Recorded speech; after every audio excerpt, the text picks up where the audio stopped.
swarm of earthquakes have hit Yellowstone National Park over the past week. The park is home to a massive supervolcano that could erupt at any time. So is the swarm warning us about a looming disaster? RT's Brigida Santos joins me live from Los Angeles with the details. So Brigida, how many earthquakes have hit Yellowstone this week? Natasha, the U.S. Geological Survey has tallied up over 500 earthquakes in that area in the past week. Now, this swarm began on June 12th, and it is currently ongoing. Swarms are incredibly common in this area. In fact, they account for about 50% of all of the seismic activity in Yellowstone. And these are quakes that are ranging from 4.5 in magnitude to below zero. So I'm not sure whether there's much cause for concern right now.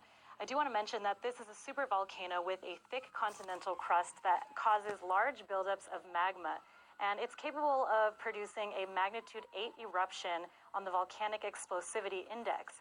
That means the explosion could be 2,500 times larger than the Mount St. Helens eruption in 1980, which is regarded as the largest and most deadly eruption in U.S. history. Now, I spoke with somebody, a scientist that oversees this Yellowstone area from the U.S. Geological Survey.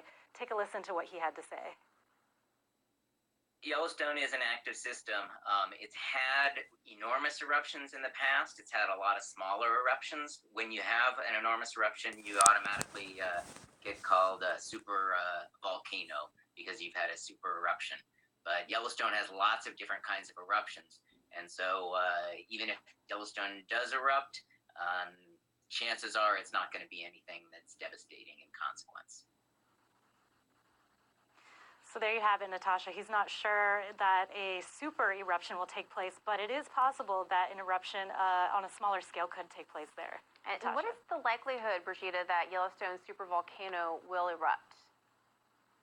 So this is a volcano that's erupted only 3 times in history. In fact, the first one was about 2 million years ago, followed by another one 1 million years ago, and most recently about 640,000 years ago. So it is due for an eruption based on that schedule. However, the scientists there did assure me that there's only about a 1 in 730,000 chance that we will see an eruption take place anytime soon.